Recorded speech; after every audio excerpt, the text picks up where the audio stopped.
அதற்கு அனைத்திலும் இந்திய இளைஞர்கள். எம்மை போன்ற இளைஞர்களுக்கு இது ஒரு வலிமையான தலைப்பு, இந்தியாவிற்கான தலைப்பு. எம்மை ஆற்றுப்படுத்தி என் நரம்பையும் என் ரத்தம். இளைஞர்கள் சொல்லுங்க.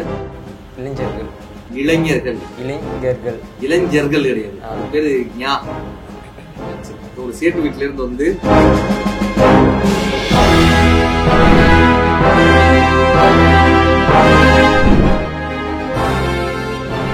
அடுத்ததாக சங்கம் வைத்து தமிழ் வளர்த்த மதுரை மாவட்டத்திலிருந்து அதே பள்ளியிலிருந்து பாலதர்ஷித் அவர்கள் நம்ம கூட இணையறாங்க.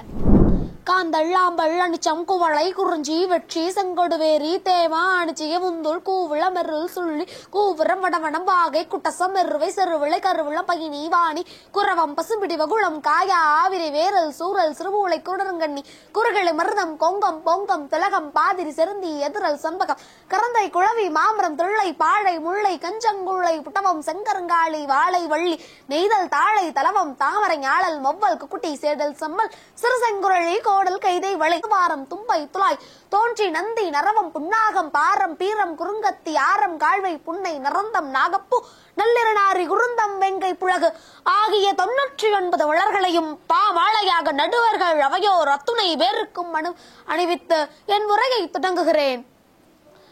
பாருக்குள்ளே நல்ல நாடு எம் பாரத நாடு.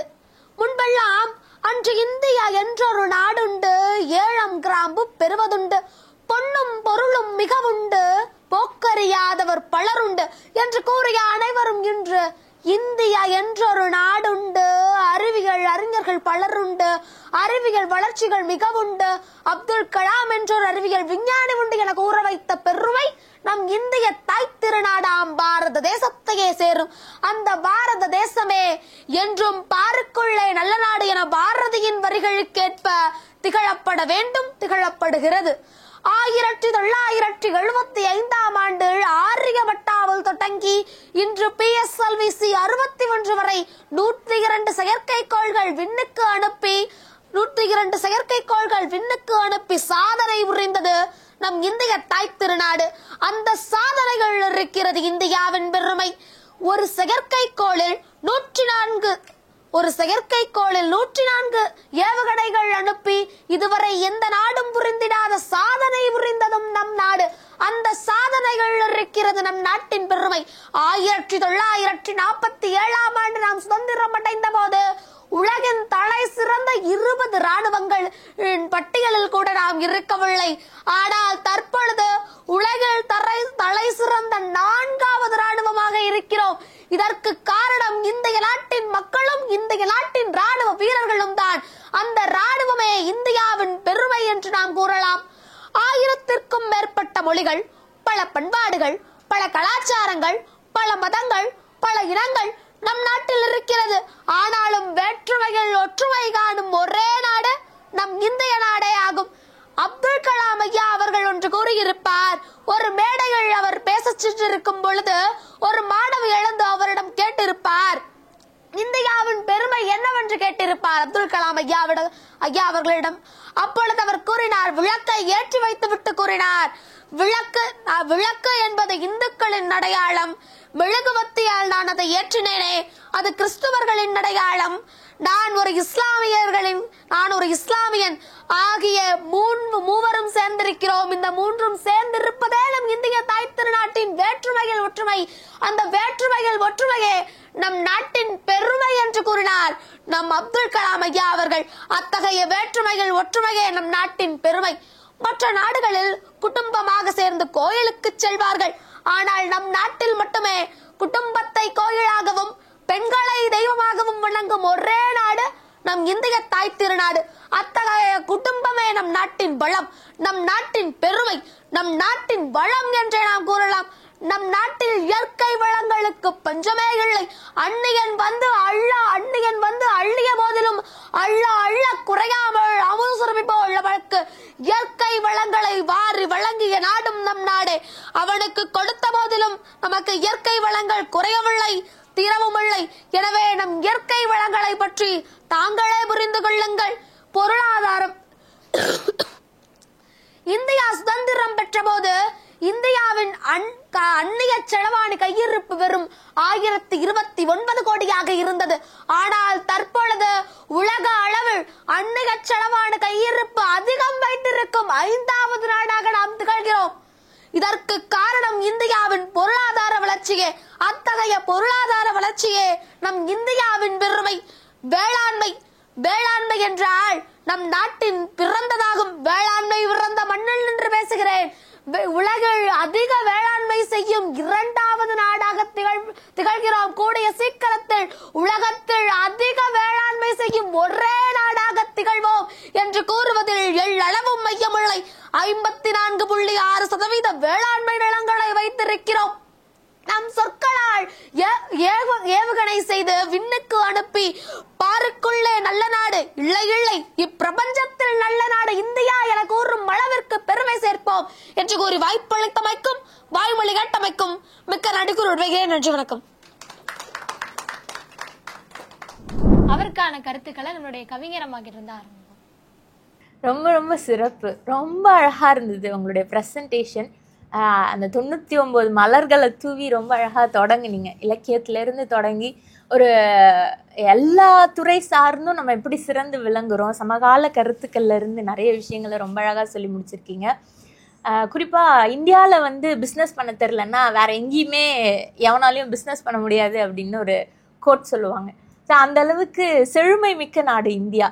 பொருளாதார ரீதியாகவும் சரி, வளங்கள் அவ்வளவு இருக்கிறதுனால தான் இந்தியா இன்றைக்கும் செழுமையான நாடாக விளங்குகிறது.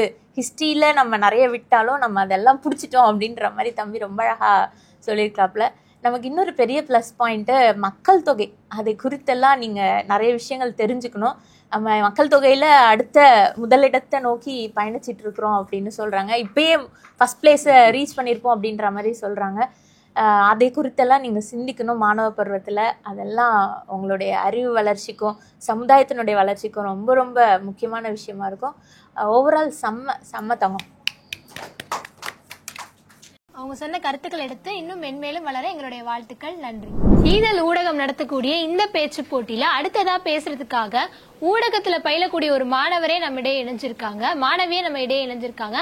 மார்க் ரோஸ் அவர்களை அன்போடு அழைக்கிறோம். என் இரு விழிக்காடும் நல்லுள்ளங்களுக்கு மார்க் ரோஸின் அன்பான வணக்கங்கள். Just give me a generation of youth, I'll change the whole nation என்று ரஷ்ய தலைவர் லெனின் அவர்களால் கூறிய பொன்மொழியை வைத்து தொடங்குகிறேன். இந்நாட்டு இளைஞர்களை தலைச்சிறந்த இளைஞர்களாக மாற்றி வழிவகுப்பதில் நம் இந்திய பாரத தேசத்திற்கு நிகரான நாடு வேறு எங்கிலும் கிடையாது. இந்திய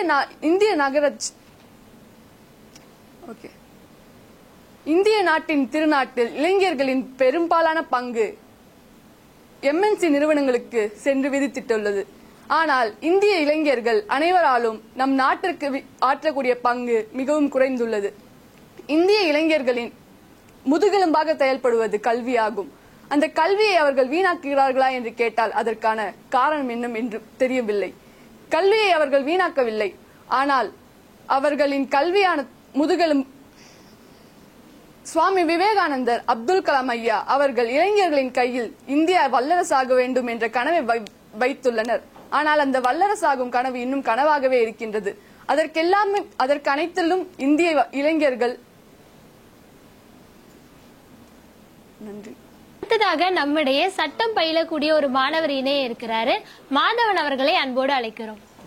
இங்கு திரளாக கூடியிருக்கும் பேரன்பு உறவுகள் அனைவருக்கும் என் தமிழ் வணக்கம்.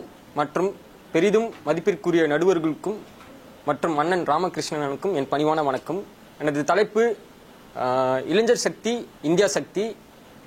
இது ஒரு சக்தி வாய்ந்த தலைப்பு. அது மட்டுமல்ல, எம்மை போன்ற இளைஞர்களுக்கு இது ஒரு வலிமையான தலைப்பு, இந்தியாவிற்கான தலைப்பு. எம்மை ஆற்றுப்படுத்தி என் நரம்பை என் ரத்தம் என்னை ஆற்றுப்படுத்தி என் நரம்பை ஒரு கடல் சார்ந்த இந்த இந்தியா தேசத்தில் முப்படை ஆளுகின்ற மூவேந்தர்கள் நாங்கள் இருப்போம். வாய்ப்பளித்ததுக்கு நன்றி. இவருக்கான கருத்துக்களை முதல்ல நாம நம்மளுடைய தமிழ் இளவல் மதுரை ராமகிருஷ்ணன் அண்ணா இருந்து ஆரம்பிக்கலாம். நான் கேட்க வேண்டிய முதல் கேள்வி, உங்களுக்கு தாய்மொழி எது? தமிழ் தான் சார். எனக்கு ஏதோ சேட்டு வீட்டில இருந்து வந்து ஒருவர் மிக சிரமப்பட்டு அந்த தமிழை பேசிய ஒரு உணர்வு எனக்கு கிடைச்சது. உண்மையிலே இளைஞர்கள் சொல்லுங்க. இளைஞர்கள் இளைஞர்கள் இளைஞர்கள் இளைஞர்கள் கிடையாது, அது பேரு ஞா. ஒரு சேட்டு வீட்டுல இருந்து வந்து ஓகே பேசுற மாதிரியான ஒரு உணர்வு எனக்கு நீங்க கொடுக்குறீங்க. முதல் விஷயம் அதுக்கு நான் உங்களை கிண்டல் பண்றதுக்காக இல்ல. ஆனா விஷயம் என்னன்னா முதல் வாசிக்கணும். இந்த மேடைன்றது எல்லாருக்கும் கிடைக்கக்கூடிய ஒரு மேடை கிடையாது. உங்களுக்கு அந்த மேடை கிடைக்கிறது இல்லை. அப்ப அந்த மேடைக்கு நம்ம வரும்போது அதற்கான முதல் முயற்சியை நம்ம பண்ணிருக்கோம்.